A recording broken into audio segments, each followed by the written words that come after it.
Hello everyone, एक बार फिर स्वागत है आप सभी का अपने यूट्यूब चैनल पर। तो फ्रेंड, जैसा कि आप थंबनेल पे देख ही चुके हो, आज की इस वीडियो में आपके लिए वन शॉट वीडियो लेके आया हूँ national commissions and committees on education की, जो मेनली आपको कल होने वाले H P U B Ed entrance 2026 के एग्ज़ाम के लिए काफ़ी हेल्पफुल साबित होगी।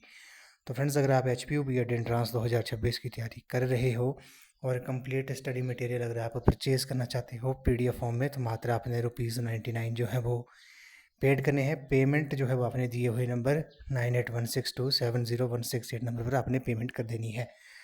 उसके बाद आपको प्रोटेक्टेड PDF जो है वो प्रोवाइड कर दी जाएंगी, और PDF प्रोवाइड करने के बाद बॉयज़ और गर्ल्स को अलग अलग व्हाट्सएप ग्रुप में ऐड कर दिया जाएगा। तो मात्र आपने ₹99 पेड करने हैं पेमेंट, और पेमेंट का स्क्रीनशॉट आपने दिए हुए नंबर पर सेंड कर देना है। तो फ्रेंड्स, अगर आप H P U B Ed entrance 2026 की तैयारी कर रहे हो, तो इसके लिए मैंने एक अलग से प्लेलिस्ट बनाई है, जिसका जो लिंक है वो मैंने डिस्क्रिप्शन बॉक्स में दे दिया है। आप वहाँ पर जाकर वीडियोस देख सकते हो। वहाँ पर आपको सभी सेक्शंस की वीडियोस आपको देखने को मिलेंगी। तो फ्रेंड्स, सबसे पहले कुछ वन लाइनर क्वेश्चन डिस्कस करते हैं। जैसे फर्स्ट क्वेश्चन है कि एनसीईआरटी की जो स्थापना थी वे कब हुई थी? वे 1 सितंबर 1961 को हुई थी। और एनसीईआरटी की जो फुल फॉर्म है वे national council of education research and training है, और इसका जो गठन था वे मानव संसाधन विकास मंत्रालय द्वारा किया गया था, जिसे अब शिक्षा मंत्रालय यानी कि मिनिस्ट्री ऑफ एजुकेशन के नाम से जाना जाता है। और भारत के शिक्षा मंत्री धर्मेंद्र प्रधान जी हैं। हिमाचल प्रदेश के शिक्षा मंत्री जो हैं वो श्री रोहित ठाकुर जी हैं। बात करते हैं सीबीएसई यानी कि central board of secondary education का जो गठन था वे 1929 में हुआ था। उसके बाद एनसीटी की बात करते हैं, national council for teacher education का गठन जो था वो 1973 में हुआ था, और एनसीटी एक्ट जो था वो 1995 में पारित हुआ था। उसके बाद बात करते हैं यूजीसी यूनिवर्सिटी ग्रांट कमीशन यानी कि विश्वविद्यालय अनुदान आयोग अधिनियम जो था वे 1956 में पारित हुआ था। केंद्रीय विद्यालय स्कूल जो थे वो 1963 में स्थापित हुए थे। राष्ट्रीय साक्षरता मिशन यानी कि नेशनल लिटरेसी मिशन 1988 में शुरू हुआ था। मिड डे मील स्कीम जो थी वो 15 अगस्त 1995 को शुरू हुई थी, और तमिलनाडु स्टेट फर्स्ट स्टेट थी जिसने मिड डे मील स्कीम शुरू की थी। उसके बाद नवोदय विद्यालय कब शुरू हुए थे? 1986 में हुए थे। ऑपरेशन ब्लैक बोर्ड 1986 में प्राइमरी स्कूल्स यानी कि प्राथमिक विद्यालयों में शुरू किया गया। उसके बाद नेशनल ओपन स्कूल का जो गठन था वे 1989 में किया गया। DPEP यानी कि डिस्ट्रिक्ट प्राइमरी एजुकेशन प्रोग्राम 1994 में शुरू किया गया था। उसके बाद इग्नू की बात करते हैं, Indira Gandhi national open university का गठन जो था वो सितंबर 1985 में हुआ था। एडल्ट एजुकेशन प्रोग्राम यानी कि प्रौढ़ शिक्षा कार्यक्रम 1978 में शुरू हुआ था। राष्ट्रीय शिक्षा नीति नेशनल पॉलिसी ऑफ एजुकेशन 1986 द्वारा 10+2+3 पद्धति को जो लागू किया गया था। उसके बाद बात करते हैं आर्टिकल्स के बारे में। तो आर्टिकल 45 जो है, तो यहाँ पे थोड़ा मिसप्रिंट है, यहाँ पर आर्टिकल 21A होगा। ठीक है, आर्टिकल 21A कहता है कि 6 से 14 वर्ष के बच्चों को निःशुल्क और अनिवार्य शिक्षा का प्रावधान है। ठीक है, अगर कोई PWD यानी कि पर्सन विद डिसेबिलिटीज़ या फिर दिव्यांग छात्र होगा, तो उसके लिए जो ये एक्ट है वे 6 से 18 वर्ष तक लागू होगा। ठीक है, जो PWD यानी कि दिव्यांग छात्र होंगे। तो आर्टिकल 21 ये कहता है कि 6 से 14 वर्ष के बच्चों को निःशुल्क और अनिवार्य शिक्षा का प्रावधान है। अनुच्छेद 30 जो है आर्टिकल 30 माइनॉरिटीज़ की एजुकेशन से जुड़ा है, अल्पसंख्यकों की। अनुच्छेद 46 कहता है कि SC ST और OBC वर्ग की शिक्षा से ही जुड़ा हुआ है। आर्टिकल 28 कहता है कि धार्मिक शिक्षा की स्वतंत्रता का प्रावधान है। अनुच्छेद 350 ये कहता है कि मातृभाषा में शिक्षा सुविधा का प्रावधान है। अनुच्छेद 351 में हिंदी भाषा के विकास का प्रावधान है। उसके बाद शिक्षा को 1976 के संविधान संशोधन द्वारा समवर्ती सूची यानी कि कंकरेंट लिस्ट में डाला गया था। ICDS की बात करते हैं, इंटीग्रेटेड चाइल्ड डेवलपमेंट सर्विस योजना जो थी वो वर्ष 1975 में शुरू की गई थी।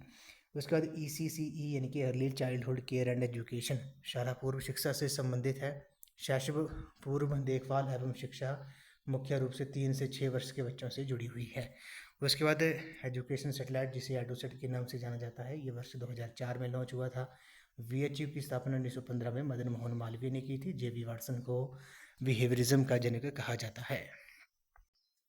उसके बाद बात करते हैं राष्ट्रीय शिक्षा नीति NEP 1986 के बारे में। 10+2+3 व्यवस्था शुरू हुई थी। राममूर्ति रिव्यू कमेटी 1990 में आई थी। जनार्दन रेड्डी कमेटी 1991 में आई थी। उसके बाद बात करते हैं अन्य महत्वपूर्ण संस्थान। ठीक है, जैसे विश्व का पहला विश्वविद्यालय तक्षशिला पाकिस्तान में है, ठीक है। नालंदा विश्वविद्यालय बिहार में है। 42वें संविधान संशोधन द्वारा शिक्षा को समवर्ती सूची में जो था वो शामिल किया गया था। भारत का पहला IIT खड़गपुर में है। NCERT की स्थापना 1 सितंबर 1961 को हुई थी। राष्ट्रीय साक्षरता मिशन यानी कि नेशनल लिटरेसी मिशन 1988 में शुरू हुआ था।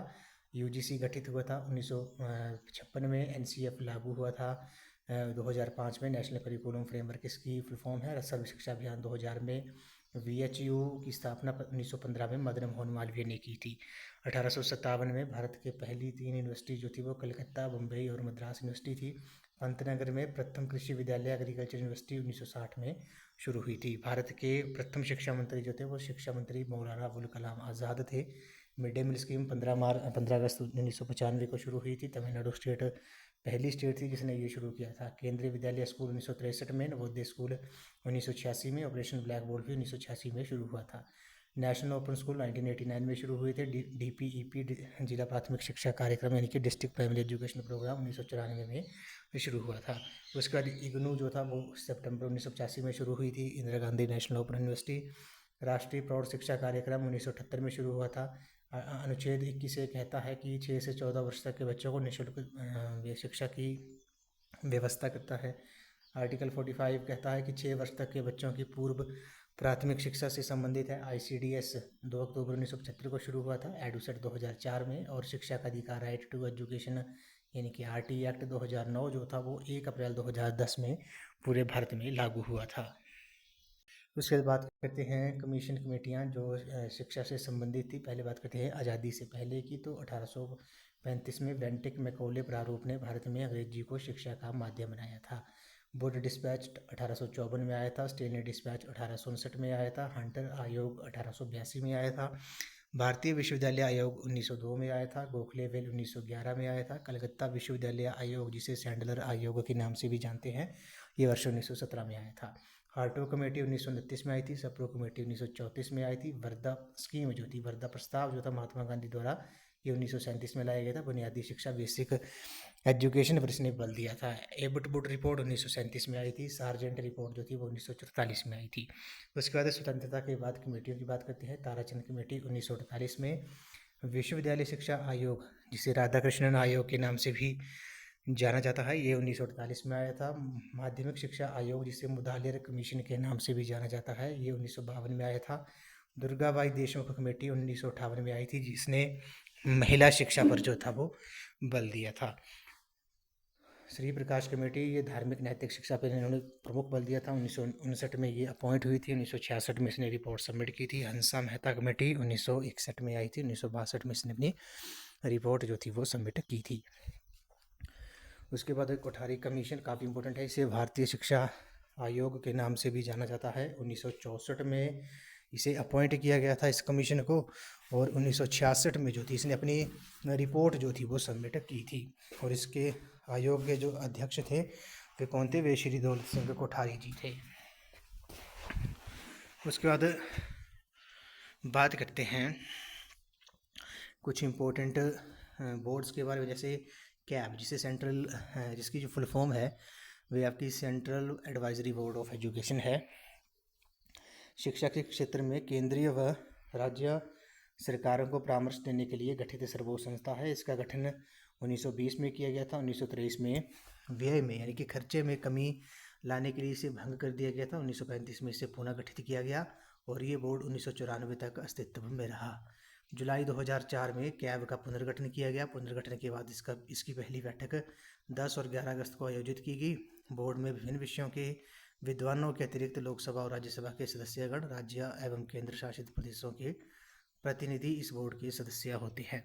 उसके बाद बात करते हैं सर्व शिक्षा अभियान के बारे में। ये अभियान 2001 में शुरू किया गया था। इस अभियान के जो लक्ष्य थे मेरे सन 2005 के सभी स्कूलों, शिक्षा गारंटी योजना केंद्रों, ब्रिज पाठ्यक्रमों में 6 से 14 वर्ष की आयु वर्ग के समस्त बच्चे, ठीक है, सभी प्रकार के सामाजिक भेदभाव को प्राथमिक शिक्षा के स्तर पर 2007 तक 2010 तक बुनियादी शिक्षा स्तर पर समाप्त करना था। 2010 तक सभी के लिए शिक्षा, ये इसके लक्ष्य थे, ठीक है।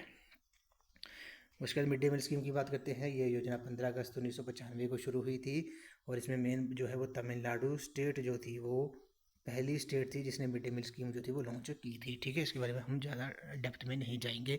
ये कक्षा 1 से 8 तक के बच्चों को, सरकारी स्कूल के बच्चों को दोपहर का भोजन जो है वो मुहैया कराता है, ये जो मिड डे मील स्कीम है। उसके बाद बात करते हैं जिला प्राथमिक शिक्षा कार्यक्रम, जिसे डीपीईपी के नाम से जाना जाता है। DPEP district primary education programme जो है ये 1994 में जो था वो शुरू हुआ था।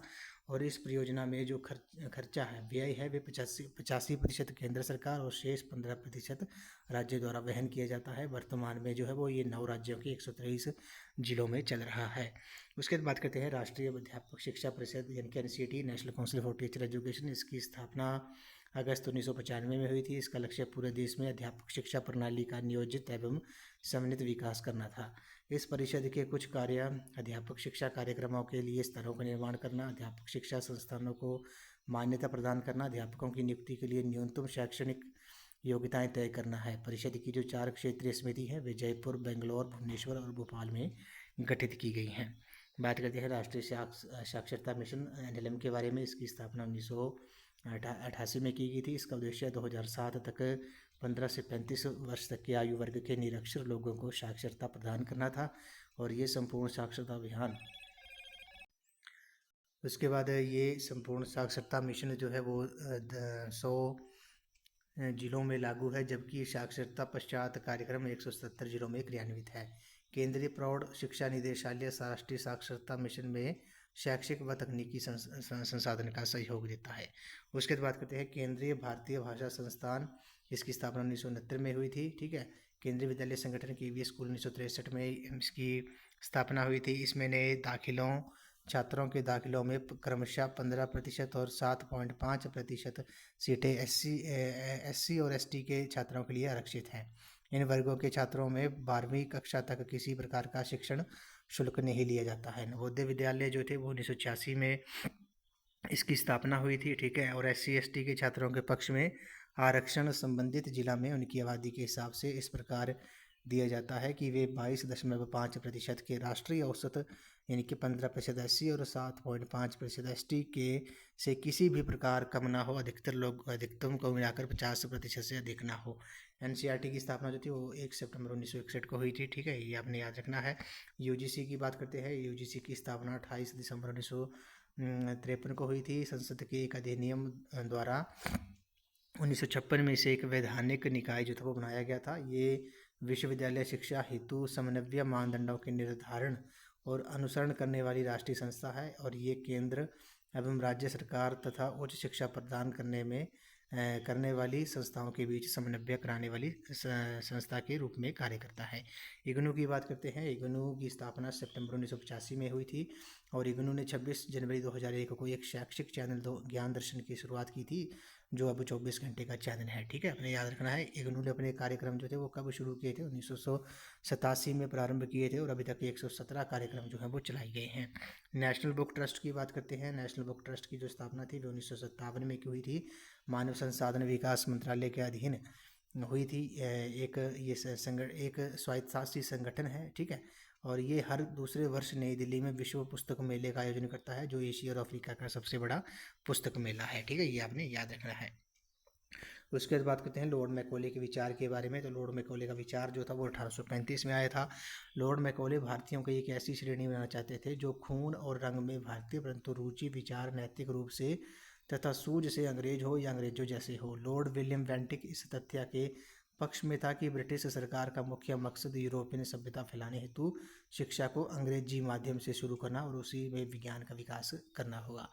तो आपने याद रखना है, जब भी आपको ऑप्शंस में दिख जाए लॉर्ड मैकॉले, वहाँ पर उसका जो आंसर होगा वो अंग्रेजी माध्यम यानी कि इंग्लिश मीडियम ही उसका आंसर होगा। ठीक है, ये कई बार एग्जाम में क्वेश्चन ये पूछा गया है। उसके बाद बात करते हैं चार्ल्स वुड के बारे में। 1854 में आया था ये। सर चार्ल्स वुड 1854 में भारतीय सरकार के नियंत्रण सभा के प्रधान थे। चार्ल्स वुड ने माध्यमिक शिक्षा के प्रचार प्रसार के लिए भारत सरकार को एक संदेश दिया था, कि जो कि चार्ल्स वुड के नाम से जाना जाता है। उन्होंने अपने संदेश में कहा था कि कलकत्ता, बम्बई तथा मद्रास में विश्वविद्यालयों की स्थापना की जानी चाहिए। बड़ी संख्या में उच्च विद्यालय खोले जाने चाहिए। ठीक है, बोर्ड का सुझाव लागू तो किया गया, लेकिन भारत में माध्यमिक शिक्षा के क्षेत्र में कोई विशेष फायदा जो था वो नहीं हुआ था। ठीक है, उसके बाद बात करते हैं हंटर कमीशन के बारे में। 1882 में भारत के तत्कालीन गवर्नर जनरल लॉर्ड रिपन ने सर डब्ल्यू हंटर की अध्यक्षता में 22 सदस्यों का एक एजुकेशन कमीशन नियुक्त किया था। इस कमीशन का कार्य था कि वे इस बात की जांच करें कि 1854 की शिक्षा योजना को किस हद तक कार्यान्वित किया गया है और उस योजना का सफल बनाने के लिए कौन से उपाय अपनाए जाने चाहिए। इस कमीशन ने अंग्रेजी के साथ साथ देसी भाषाओं की शिक्षा को प्रोत्साहन देने में सिफारिश की थी। ठीक है, कमीशन ने निजी संस्थानों को प्रोत्साहित करने के लिए आर्थिक सहायता प्रणाली शुरू करने की सिफारिश की थी। ठीक है, ये आपने याद रखना है।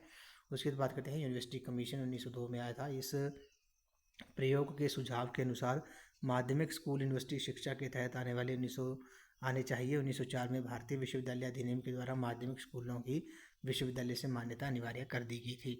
उसके बाद इम्पोर्टेंट है आपका सैंडलर कमीशन। सैंडलर कमीशन को कलकत्ता यूनिवर्सिटी कमीशन के नाम से भी जाना जाता है। यह कमीशन माइकल सैंडलर की अध्यक्षता में 1917 में नियुक्त किया गया। इस कमीशन का मुख्य उद्देश्य कलकत्ता यूनिवर्सिटी की कार्यप्रणाली में सुधार करना था, परंतु इसने माध्यमिक शिक्षा की कमियों को भी ध्यान में रखा और निम्नलिखित मुख्य सुझाव दिए। ठीक है, सुझाव दिए थे कि माध्यमिक शिक्षा स्तर पर विभिन्न प्रकार के कोर्सों का प्रबंध होना चाहिए। यूनिवर्सिटी में दाखिले हेतु कम से कम योग्यता 12वीं होनी चाहिए, ना कि मैट्रिक। ठीक है, और ये कहा था उन्होंने। उसके बाद हार्टो कमेटी की बात करते हैं। हार्टो कमेटी 1929 में आई थी।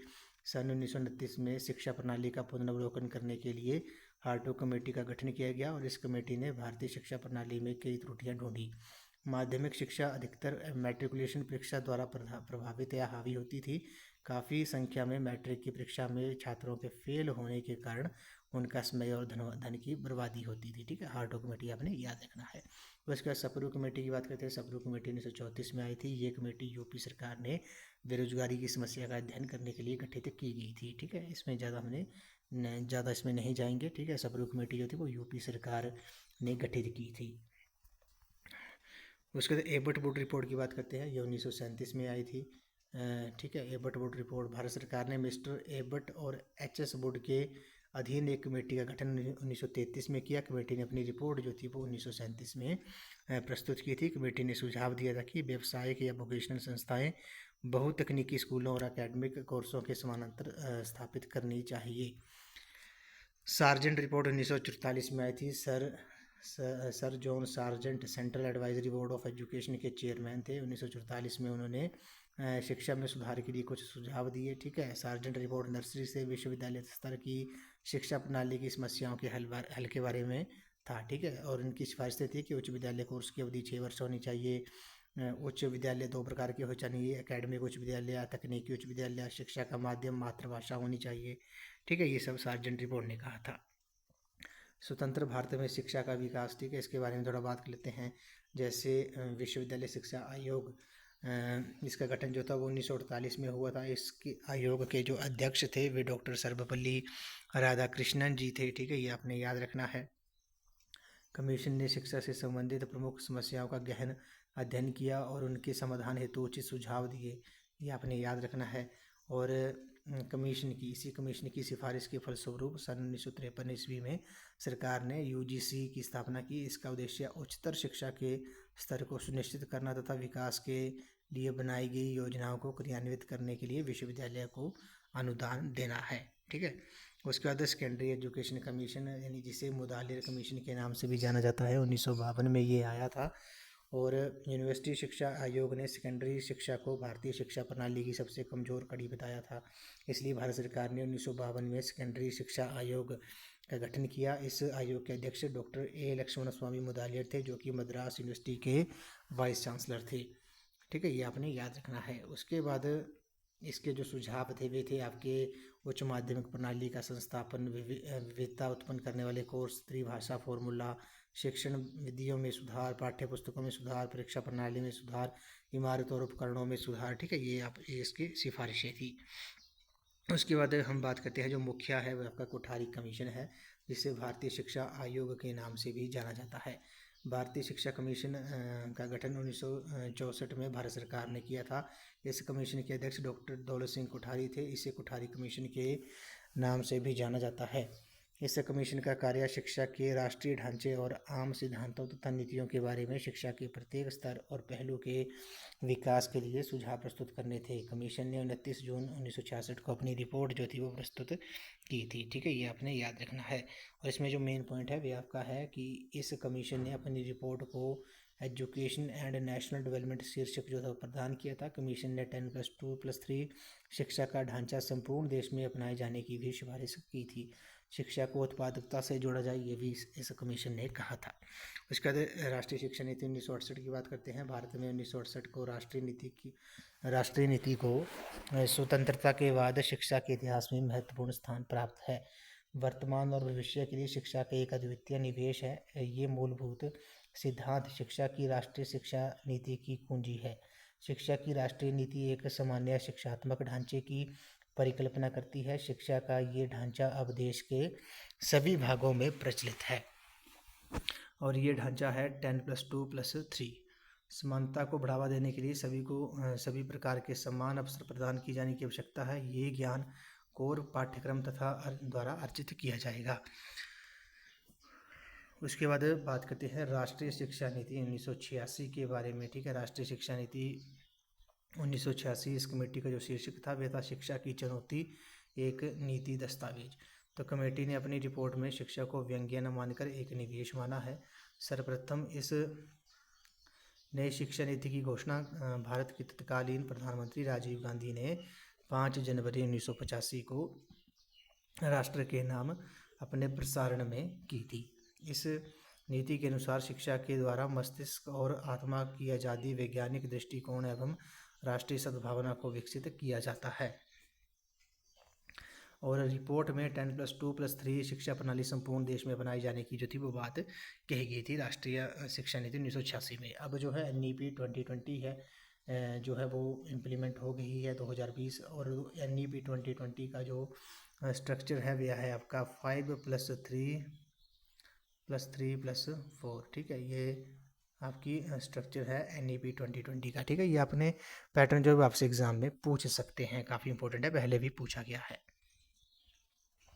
अब इनको थोड़ा क्विक डिस्कस कर लेते हैं। जैसे भारतीय शिक्षा आयोग, जिसे हंटर आयोग के नाम से भी जाना जाता है, ये 1882 में भारत में शिक्षा की स्थिति की जांच करने और इसके सुधार के लिए सिफारिश करने के लिए की गई थी। स्कॉटिश शैक्षिक आयोग 1867 में स्कॉटलैंड में शिक्षा की स्थिति को जांच करने के लिए, इसके सुधार के लिए सिफारिशें करने के लिए स्थापित एक आयोग था। उसके बाद भारत में चिकित्सा और दंत चिकित्सा के लिए लंदन विश्वविद्यालय का सिंडिकेट की स्थापना 1858 में भारत में हुई थी चिकित्सा और दंत चिकित्सा शिक्षा प्रदान करने के लिए। ठीक है, भारतीय स्कूलों पर मरे की स्मृति, भारतीय स्कूलों पर मरे स्मृति 1858 में ब्रिटिश उपनिवेशों में शिक्षा की स्थिति को जांच करने और इसके सुधार करने के लिए सिफारिश करने के लिए स्थापित की गई एक समिति थी। मैकॉले का शिक्षा पर मिनट, ठीक है, ये हमने भी डिस्कस किया, 1835 में आया था। ये एक दस्तावेज था जिसने भारत में पश्चिमी शैली की शिक्षा को बढ़ावा देने के लिए नीति बताई गई थी। बोर्ड डिस्पैच आपको पता है 1854 में ब्रिटिश सरकार द्वारा जारी एक दस्तावेज था जिसने भारत में सार्वजनिक शिक्षा प्रणाली स्थापित करने का आह्वान किया था। हंटर आयोग की बात करते हैं। 1882 में भारत में शिक्षा की स्थिति को जांच करने और इसके सुधार के लिए सिफारिश करने हेतु स्थापित किया गया एक आयोग था भारतीय विश्वविद्यालय पर रॉयल आयोग। भारत में मौजूद विश्वविद्यालयों की कार्यप्रणाली की जांच करने और उनके सुधार के लिए सिफारिश करने हेतु 1902 में भारतीय विश्वविद्यालय पर रॉयल आयोग की स्थापना की गई थी। उसके बाद बात करते हैं कलकत्ता विश्वविद्यालय परिषद 1818 में स्थापना हुई थी। चार्ल्स वुड समिति साल 1854, इसे भारतीय शिक्षा का मैग्ना कार्टा भी कहा जाता है। WW हंटर शिक्षा आयोग 1882 में आया था। सर थॉमस रैले आयोग 1902, इस आयोग की रिपोर्ट पर 1904 में भारतीय विश्वविद्यालय अधिनियम पारित हुआ था। सैंडलर आयोग ये 1917 में आया था।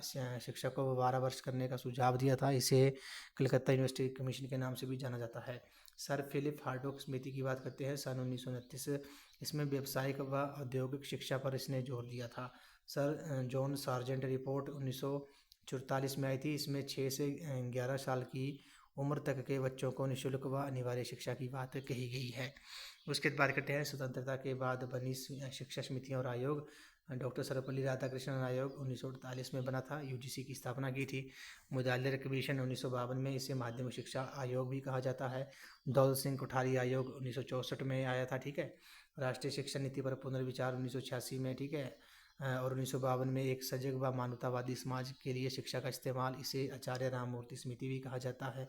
इस शिक्षा नीति को 1952 में आचार्य राममूर्ति की अध्यक्षता में समीक्षा किया गया और ये नीति 2020 तक लागू रही। उसके बाद MB बुच समिति 1989 में आई थी। जी राम रेड्डी समिति 1992 में आई थी। प्रोफेसर यशपाल समिति 1992 में आई थी। राम लाल पारेख समिति 1993 में आई थी। बीएड प्रचार समिति थी ये। प्रोफेसर खेरमा लिंगदो समिति 1994 में आई थी। पत्राचार बीएड अवधि 14 माह तय की गई थी। प्रोफेसर आर टकवाले समिति 1995 में आई थी। राष्ट्रीय ज्ञान आयोग, ठीक है, 2005 में आया था। ज्ञान आधारित समाज की संकल्पना और प्राथमिक स्तर से अंग्रेजी माध्यम में शिक्षा को अनिवार्य करने की सिफारिश की गई थी। उसके बाद जस्टिस JS वर्मा समिति 2012 में आई थी। शिक्षकों की क्षमता की समय पर जांच की जाए, ठीक है, ये आपने याद रखना है। उसके बाद बात करते हैं शिक्षा कार्यदल यानी कि वर्किंग ग्रुप 1985 के बारे में। इसके अध्यक्ष प्रोफेसर कुल दैस्वामी थे। इसका उद्देश्य व्यावसायिक और तकनीकी शिक्षा को बढ़ावा देना था। कृषि पाठ्यक्रम, व्यवसाय और वाणिज्य पाठ्यक्रम, इंजीनियरिंग तथा प्रौद्योगिक पाठ्यक्रम आदि के लिए सिफारिश प्रस्तुत की गई थी, ठीक है। नवीन शिक्षा नीति, न्यू पॉलिसी ऑन एजुकेशन 1986 में आई थी। आचार्य राममूर्ति कमेटी 1992 में आई थी, ठीक है। यशपाल कमेटी 1992 में आई थी। संशोधित राष्ट्रीय शिक्षा नीति modified national policy on education 1992 में आई थी, ठीक है, ये आपने याद रखना है। उसके बाद कुछ क्वेश्चन डिस्कस करते हैं। जैसे फर्स्ट क्वेश्चन है, who was the chairman of university education commission. विश्वविद्यालय शिक्षा आयोग के अध्यक्ष जो थे वे कौन थे? वे डॉक्टर सर्वपल्ली राधाकृष्णन थे। ऑप्शन नंबर सी जो है इस क्वेश्चन का राइट आंसर है। डॉक्टर सर्वपल्ली राधाकृष्णन जी के बारे में बात करते हैं। ये स्वतंत्र भारत के पहले उपराष्ट्रपति थे, फर्स्ट वाइस प्रेसिडेंट थे, और ये दूसरे राष्ट्रपति थे हमारे देश भारत के। और इन्हीं के जन्म दिवस के उपलक्ष्य पर जो है वो हम टीचर डे मनाते हैं 5 सितंबर को, ठीक है। तो 5 सितंबर को जो हम टीचर डे मनाते हैं वे इन्हीं के जन्मदिन के उपलक्ष्य पर मनाते हैं। उसके बाद अगर आपसे पूछते हैं एग्ज़ाम में कि वर्ल्ड टीचर डे जो है वो कब मनाया जाता है, तो वो 5 अक्टूबर को प्रत्येक वर्ष मनाया जाता है।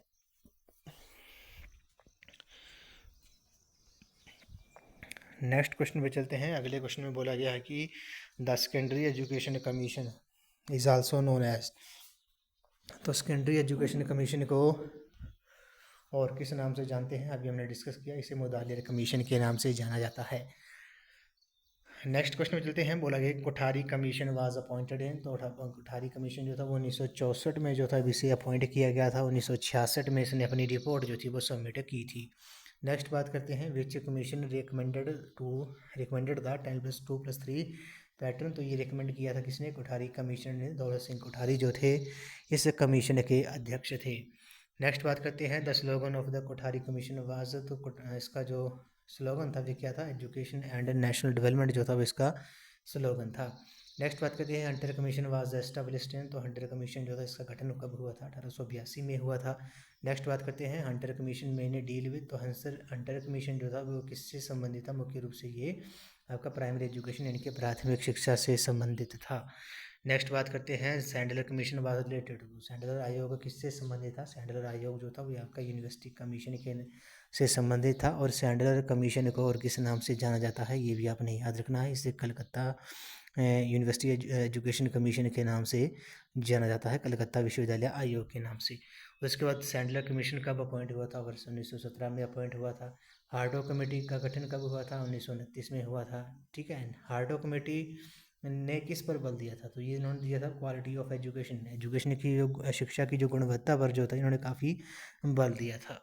नेक्स्ट बात करते हैं national policy on education was first announced in. तो सबसे पहले जो राष्ट्रीय शिक्षा नीति आई थी वे किस वर्ष में आई थी? तो ये आई थी आपकी 1968 में। The national policy on education 1986 जो थी वो रिव्यू की गई थी, किसके द्वारा वे की गई थी? आचार्य राममूर्ति कमेटी द्वारा। ऑप्शन नंबर बी जो है इस क्वेश्चन का राइट आंसर है।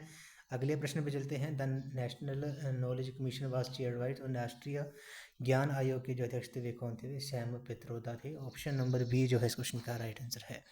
उसके बाद बात करते हैं नेशनल नॉलेज कमीशन जो था वो कब गठन हुआ था इसका, तो ये 2005 में हुआ था। ऑप्शन नंबर सी इस क्वेश्चन का राइट आंसर है। नेक्स्ट क्वेश्चन पे चलते हैं। Yashpal committee is associated with, Yashpal समिति किससे संबंधित है, तो यशपाल समिति जो है वो आपकी हायर एजुकेशन रिफॉर्म से संबंधित है। ऑप्शन नंबर बी इस क्वेश्चन का राइट आंसर है।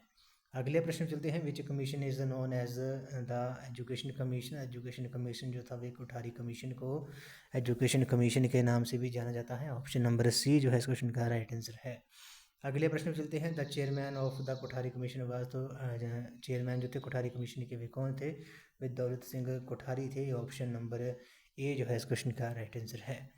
अगले प्रश्न पे चलते हैं। नेक्स्ट क्वेश्चन में बोला गया कि which commission recommended a common school system, तो कॉमन स्कूल सिस्टम समान विद्यालय प्रणाली की सिफारिश जो थी वो किसने की थी, वे कोठारी कमीशन ने की थी। उसके बाद बात करते हैं एनसीएफ के बारे में। तो एनसीएफ 2005 जो था वो डेवलप किया गया था किसके द्वारा, नेशनल करिकुलम फ्रेमवर्क जो था वो किसके द्वारा विकसित किया गया था, ये एनसीईआरटी द्वारा जो था वो विकसित किया गया था। अब हम लास्ट में डिस्कस करते हैं कि भारतीय शिक्षा के विकास में जो मुख्य आयोग और समितियां थी उनके बारे में। जैसे सबसे पहले बात करते हैं चार्ल्स ग्रांट अवलोकन जो था ये 1792 में आया था। मिंटो मिनट्स जो था 1811 में आया था। रिन्यूअल ऑफ चार्टर 1813 में आया था। चार्टर एक्ट जो था 1823 में आया था। उसके बाद बोर्ड ऑफ डायरेक्टर डिस्पैच जो था ये 1824 में आया था। थॉमस मुनरो इंक्वायरी 1826 में आई थी।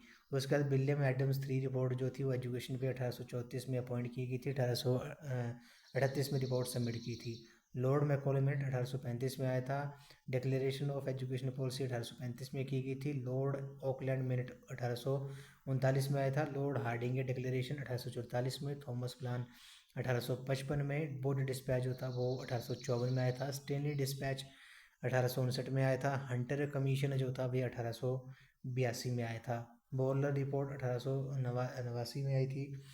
और शिमला कॉन्फ्रेंस ऑन एजुकेशन 1901 में हुई थी। इंडियन यूनिवर्सिटीज़ कमीशन 1902 में हुई थी। इंडियन यूनिवर्सिटीज़ एक्ट 1904 में आया था। Resolution of the government on secondary education 1904 में आया था। Resolution of Indian national Congress 1906 में। जातीय शिक्षा परिषद का गठन 1906 में हुआ था। गोखले बिल कब आया था, वर्ष 1911 में आया था। गवर्नमेंट रेजोल्यूशन ये आया था 1913 में। सैंडलर कमीशन 1917 में। Acts for compulsory primary education 1919 में आया था। 1920 में रिपोर्ट सबमिट की थी। Resolution of Indian national Congress 1920 में। ली कमीशन 1923 में अपॉइंट हुआ था। 1924 में रिपोर्ट सबमिट की थी। हार्टो कमीशन 1829 में आई थी। सपरू कमेटी 1934 में। गवर्नमेंट ऑफ इंडिया एक्ट 1935 में। एबट वुड रिपोर्ट 1937 में आई थी। ठीक है। जाकिर हुसैन कमेटी 1938 में आई थी। द यूपी यूनिवर्सिटीज़ कमेटी 1938 में अपॉइंट हुआ था और 1940 में रिपोर्ट सबमिट की थी। उसके बाद सैयद महमूद कमेटी 1939 में आई थी। सार्जेंट रिपोर्ट 1944 में आई थी। राधा कृष्णन कमीशन 1948 में आया था। ठीक है। एजुकेशन इन इंडियन कॉन्स्टिट्यूशन 1949 में। खेर कमेटी 1950 में। मुदालिर कमीशन 1952 में। हुमायूं कबीर कमीशन 1953 में। श्रीमली कमेटी 1954 में। चटर्जी कमीशन 1956 में। ठीक है। उसके बाद रामचंद्र कमेटी 1956 में। शुक्ला कमेटी 1957 में। दुर्गा भाई देशमुख कमेटी 1958 में। नेशनल साइंटिफिक पॉलिसी रेजोल्यूशन 1958 में। डीवी देशमुख कमेटी 1959 में। कुंजरू कमेटी 1959 में अपॉइंट हुई थी। 1964 में रिपोर्ट सबमिट की थी। श्री प्रकाश कमेटी जो थी वो 1960 में आई थी। ठीक है। संपूर्णानंद कमेटी 1961 में। हंसा मेहता कमेटी 1962 में। Committee of members of parliament on higher education 1963 में। Indian parliamentary and scientific committee 1961 में अपॉइंट हुई थी। 1964 में रिपोर्ट सबमिट की थी। कोठारी कमीशन 1964 में अपॉइंट किया गया था। 1966 में रिपोर्ट सबमिट की थी। सैयद कमेटी 1966 में आई थी। Committee of members of parliament on education 1967 में। नेशनल पॉलिसी ऑन एजुकेशन 1968 में। Report of international commission on education 1971 में। शुक्ला कमेटी 10+2+3 स्ट्रक्चर 1972 में आया था। स्टेटमेंट ऑफ आचार्य कोल on the Bihar Sharif movement ये जो थी वो 1974 में आई थी। और 42वें संविधान संशोधन द्वारा वर्ष 1976 में शिक्षा को जो था वो संवर्ती सूची यानी कि कनकरेंट लिस्ट में जो था वो शामिल किया गया था। ईश्वर भाई पटेल कमेटी 1977 में आई थी। अदई शाह कमेटी जो थी 1977 में। Draft national policy on education 1989 में। Education for all for our people 1980 में। और 2 नेशनल कमीशन ऑन टीचर्स जो था ये 1983 में आया था। शिक्षा कार्य दल यानी कि वर्किंग ग्रुप जो था 1985 में आया था। उसके बाद 1986 में नेशनल पॉलिसी ऑन एजुकेशन आई थी। प्रोग्राम ऑफ एक्शन 1986 में, मेहरोत्रा कमेटी 1987 में, जनार्दन रेड्डी कमेटी 1992 में, यशपाल कमेटी 1992 में, चतुर्वेदी कमेटी 1993 में, और modified national policy on education 1992 में, दिल्ली डिक्लेरेशन जो थी वो 1993 में आई थी। CABE committee on decentralize management 1993 में, एनसीटी एक्ट जो था वो आपका आया था 1995 में। ठीक है, यहाँ पे थोड़ा मिसप्रिंट है, 1995 में ये एनसीटी एक्ट जो था ये आया था। कब आया था? 1995 में। ठीक है, यहाँ पे थोड़ा मिसप्रिंट हो गया ये। उसके बाद education for all resolution adopted by 9 nation 1994 में, और रस्तोगी कमेटी 1957 में, सर्व शिक्षा अभियान 2000 में, लॉन्चिंग ऑफ विद्या वाहिनी प्रोजेक्ट जो था ये 2003 में जो था वो लॉन्च किया गया था।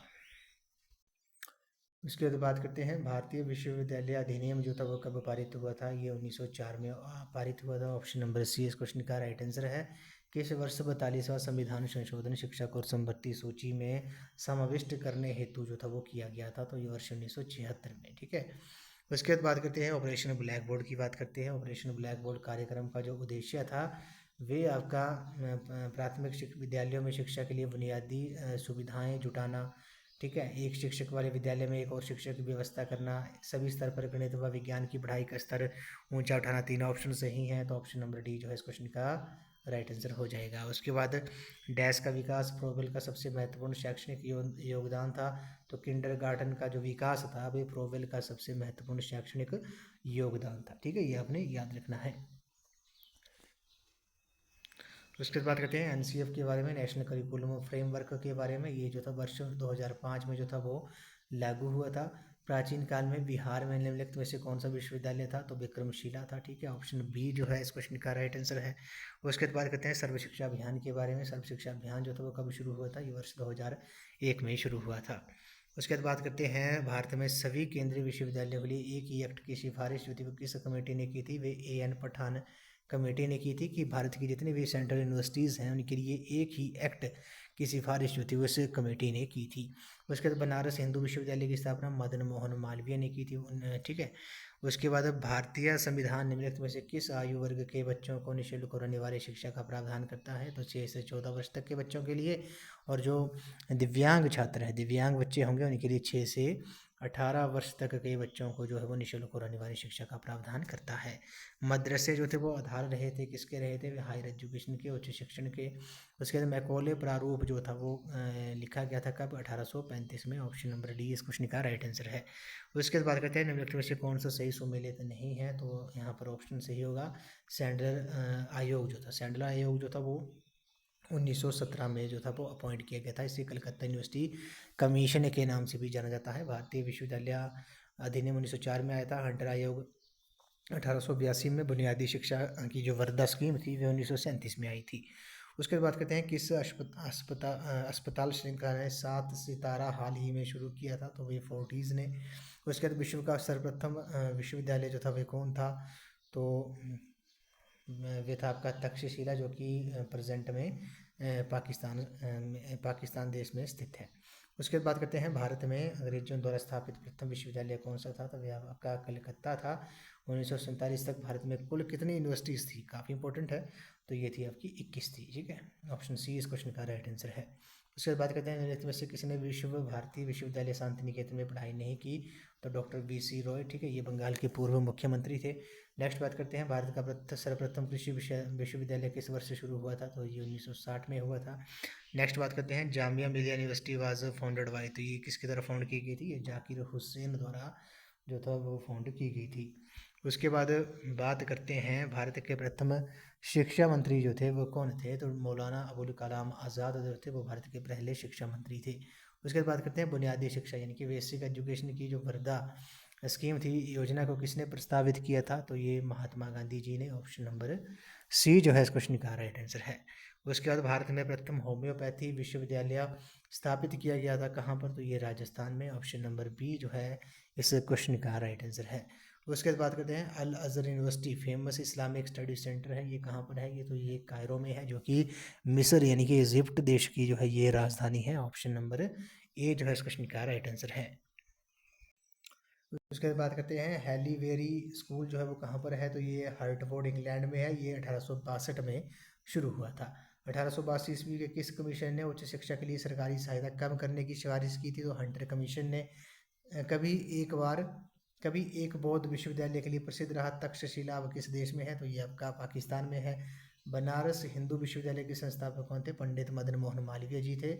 भारत में पहला इंडियन इंस्टीट्यूट ऑफ टेक्नोलॉजी जो था वो कहाँ स्थापित किया गया था? खड़गपुर में। कब? 1951 में। एनसीईआरटी की स्थापना कब हुई थी? 1 सितंबर 1961 को हुई थी। In which year national literacy mission was launch? तो ये 5 मई 1988 को। चाइल्ड विद अनयूजुअल टैलेंट ये किसने कहा था? प्रोडगी ने कहा था। किस अमेरिकी विश्वविद्यालय ने 7 अमेरिकी राष्ट्रपति दिए हैं? तो हार्वर्ड यूनिवर्सिटी जो है उसने अब तक जो है वो 7 अमेरिकी प्रेसिडेंट दिए हैं, राष्ट्रपति दिए हैं। और अमेरिका के प्रेसिडेंट का जो कार्यकाल होता है वह 4 वर्षों का होता है। उसके बाद यूजीसी विश्वविद्यालय अनुदान आयोग किस वर्ष गठित किया गया था? 1956 में किया गया था। In which state was the Nalanda university located in India? तो ये आपका बिहार में है। विश्व का पहला विश्वविद्यालय 700 BC में कहाँ पर स्थापित हुआ था? ये तक्षशिला पाकिस्तान में स्थापित हुआ था। तो ठीक है, ये आपने याद रखना है। तो फ्रेंड्स, आज की इस वीडियो में बस इतना ही। आज हमने national commissions and committees on education के ऊपर मैं आपके लिए एक वन शॉट वीडियो लेके आया था, जो मैंने आपको आगामी कल होने वाले आपकी HPUB एंट्रेंस 2026 के एग्ज़ाम के लिए ये वन शॉट वीडियो जो है वो काफ़ी हेल्पफुल साबित होंगी। तो फ्रेंड्स, आई होप आपको ये वीडियो पसंद आई होगी। तो वीडियो को लाइक शेयर एंड कमेंट जरूर कर दें और चैनल को सब्सक्राइब भी जरूर कर दें और बेल आइकन प्रेस करना ना भूलें। ऑल नोटिफिकेशन ऑन कर दें ताकि मेरे आने वाली हर वीडियो की नोटिफिकेशन जो है वो आपको मिलती रहे। तो फ्रेंड्स, अगर आप HPUB एंट्रेंस 2026 की तैयारी कर रहे हो और कंप्लीट स्टडी मटेरियल अगर आप परचेज़ करना चाहते हो तो मात्र आपने ₹99 जो है पेड करने हैं। पेमेंट जो है वो आपने 9816270168 नंबर पर आपने पेमेंट कर देनी है, मात्र ₹99 की। इसमें आपको कंप्लीट स्टडी मटेरियल जो है सभी सेक्शन का आपको प्रोवाइड कर दिया जाएगा। उसके बाद पेमेंट करने के बाद पेमेंट का जो स्क्रीनशॉट है वे आपने इसी नंबर पर जो है वो व्हाट्सएप कर देना है। उसके बाद आपको प्रोटेक्टेड PDF जो है वो प्रोवाइड कर दी जाएंगी।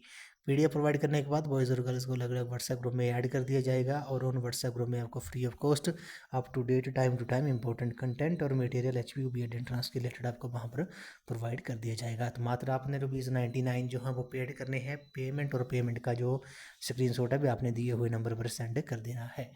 तो फ्रेंड्स, आई होप आपको ये वीडियो पसंद आई होगी। तो वीडियो को लाइक शेयर एंड कमेंट जो है वो ज़रूर कर दें और चैनल को सब्सक्राइब भी जरूर कर दें और बेल आइकन प्रेस करना ना भूलें। ऑल नोटिफिकेशन ऑन कर दें ताकि मेरे आने वाली हर वीडियो की नोटिफिकेशन आपको मिलती रहे। तो थैंक यू फ्रेंड्स।